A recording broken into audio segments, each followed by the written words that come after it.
So last night I went and saw 22 Jump Street, and it just wasn't at the level that 21 Jump Street was, or that they were saying how funny it was. It had its ceiling and busted through it. You'll get it when you see the movie. Alright, so 22 Jump Street, loved it, and it was funnier than the original, in my opinion, and funnier than even people were saying it was, because every second had some type of humor in it.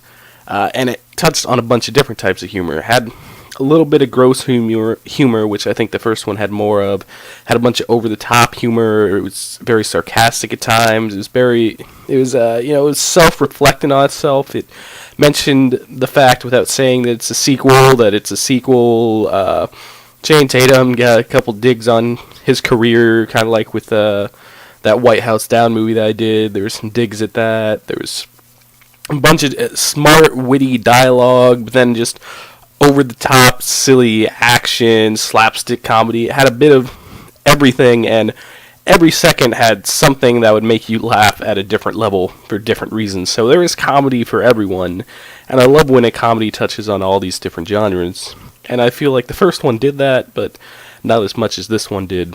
The story is basically the same, but it's good to see these characters growing. Like in Hangover, it was like, yeah, this stuff happened to the people in the Hangover, but nothing really changed for their personalities. They're exactly the same.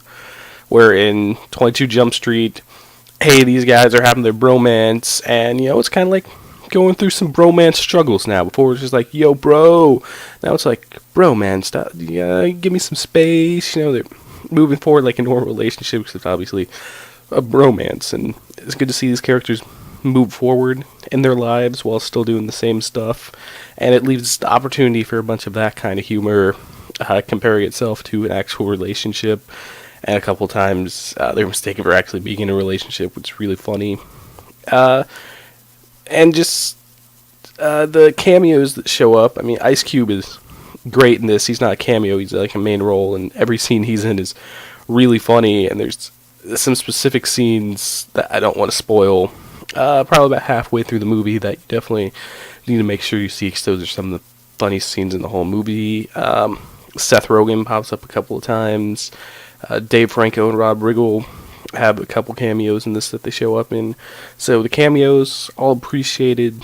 The acting, the story, all good, and it was just really funny. I can't get across how funny this movie actually was. Like, when I saw 21 Jump Street, I was behind it, and I didn't see it until probably 6-7 months after the movie had come out. And I heard it was really funny, but I never went to see it. And then my roommate had it, and I was like, alright, I'll watch it. It was really funny. I was really impressed. I was like, okay, this lives up to expectations. And then when I hear the sequel's coming, I'm like, oh, why a sequel? And the good thing is the movie knew that, hey, why would they have a sequel to this? So they were able to get, like I said, a lot of digs in themselves. But this, they're making a sequel, and people are saying, hey, it's really funny, the trailers look really funny. I'm like, okay, maybe it'll be almost as funny as the original, but no, like I said, it just busted through that ceiling. That made it just such a funny movie, which, it shows that Jonah Hill and Channing Tatum really do have a future in this comedy business, or any movie business, because they've both done really good movies outside of comedy. So good for them. Overall, I gotta rate this movie definitely an A+. It's the funniest movie I've probably seen definitely all year, though I never got around to seeing Neighbors.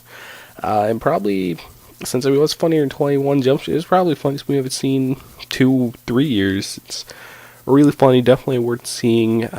Go check it out, and definitely stay through at least the first 5 minutes of the credits. There's an all the way post-credit scene you can stick around for, which is okay, but during the first 4 or 5 minutes, they make up a bunch of fake titles for a bunch of other 21 Jump Street type movies. These are all really funny and definitely worth checking out, so make sure you stay through that. Otherwise, come back here for my next video when it comes out. Also, please like, share, and subscribe. As always, hit the little like button if you want to. Thank you for watching, of course, and I will see you next